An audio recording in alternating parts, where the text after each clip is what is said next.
Tune, Red Peach Blossoms, the Lotus Gatherer. This is a group of sanqu poems created by Yang Guo, a poet in the late Jin and early Yuan dynasties.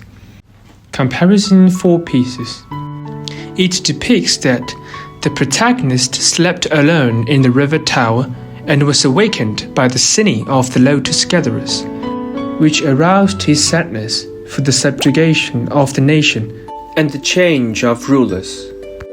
Tune, Red Peach Blossoms, the Lotus Gatherer, Yang Guo. The demi moon o'er mist-veiled town and water looms. The beauty in orchid boat sings her dream.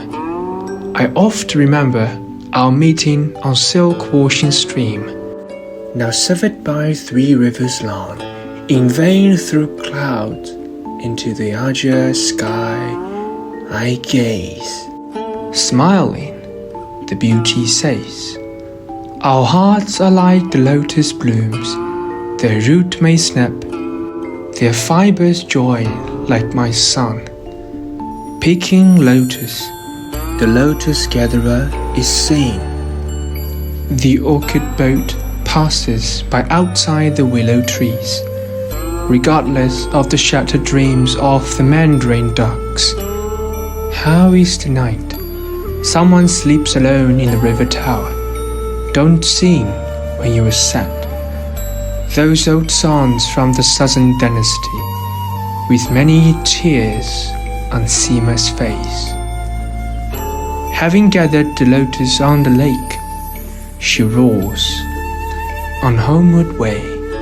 Her green skirt ripples when wind blows. A song of pipa brings down tear on tear. In vain she waits for her lord to appear. Now lotus blooms all faded. He's not in sight. How many lovebirds red and egrets white she sees in the cool evening sky, nowhere but in pairs, while they fly. The willows on the Bihu lake are shaded. The shadows of the people are clear and soaked in the waves. I often remember drinking with you by the flowers during the New Year. But now, the west wind brings back no trace of you. Envying those mandarin ducks that fly in pairs, I have only lingering broken dreams. The first poem describes the scene when a couple of young people met in the early years. In a moonlit night, the town is mist-veiled and water looms. The beauty sings in an orchid boat, recalling the beautiful scene of the meeting the man on the stream. Now they're close, but severed 3 rivers long away, and cannot get together, even if gazing through clouds into the azure sky. The last 3 lines are the women's response.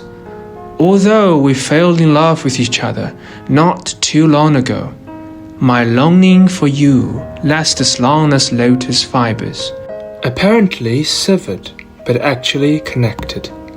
Their si, yearning, is homophonic with si, fibers.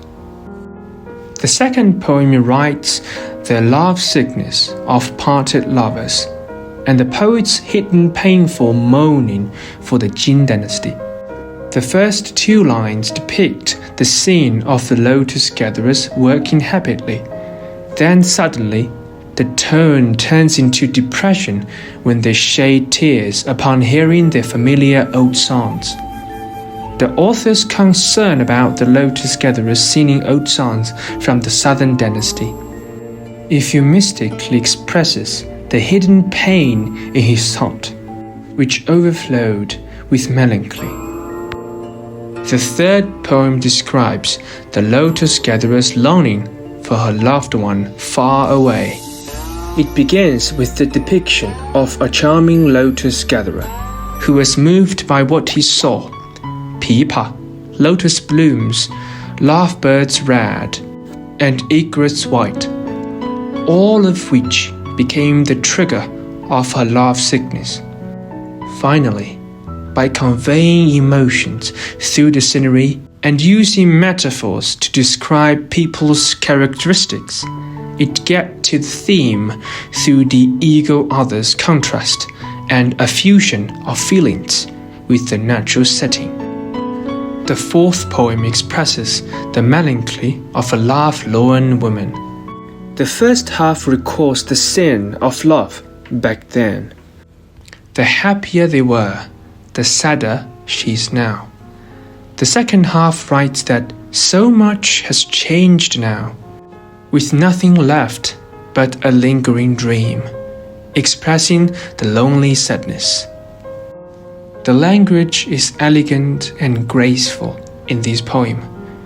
The beautiful scenery on the lake leads to the contrast between the memory and the present, appropriately expressing the sadness that things have changed and people have gone, making the poem more pathetic